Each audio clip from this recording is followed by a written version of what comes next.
Hi, everyone. My name is Crystal Condon. I live at 3113 Northeast Willamette Ave in Adair Village, less than 2 miles from the Coffin Butte Landfill. I also recreate almost daily in McDonald Dunn Forest, and my horse is actually housed out on Yvette Lane, which is direct view of the west side of the Coffin Butte Landfill. So I see it on a daily basis. Um, and so I drive up and down 99. I can agree with the massive amount of trash that's on the side every day. And I do end up having to take my car in about every 6 months to get a puncture in my tire repaired at Les Schwab. Thankfully, they're very kind about it. So I want to chat a little bit about leachate and my concerns about it. My background is in chemistry, and I'm also a faculty within engineering at Oregon State University. So at the heart of this issue is a silent but serious threat, municipal sludge, which was talked about on Thursday, and hazardous materials contaminated with PFAS, per and polyfluoroalkyl substances, often called forever chemicals.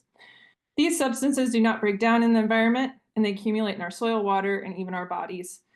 Dr. Sue mentioned a little bit about that earlier. This landfill receives municipal sludge and other materials from across the region that contain PFAS compounds that are nearly impossible to contain once they enter the leachate system. According to Republic Service's own reports, PFAS is already present in the landfill's leachate, and they admit that little can be done about that to reduce PFAS and leachate at the landfill. That's not just a technical challenge, it's definitely a public health risk.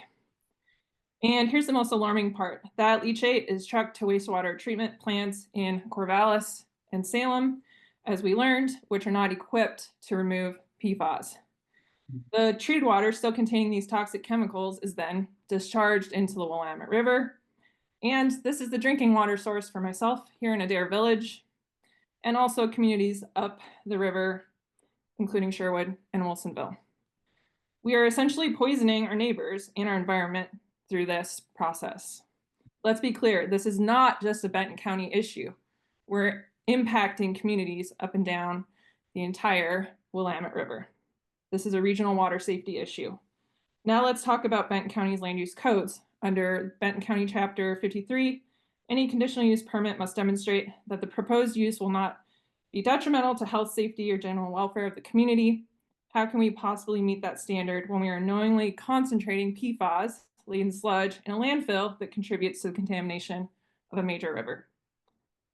Furthermore, and I see I'm running out of time, I talk a little bit about the comprehensive plan, but my concern is that my view is that we oppose this expansion and make sure that we're protecting our communities. Thank you. Question. If I understand this correctly, Coffin Butte accepts municipal sludge, and municipal sludge contains PFAS. That municipal PFAS leaches into the leachate.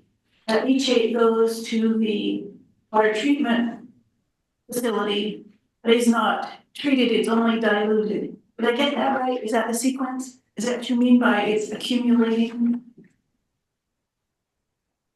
Yes. Yes. Okay.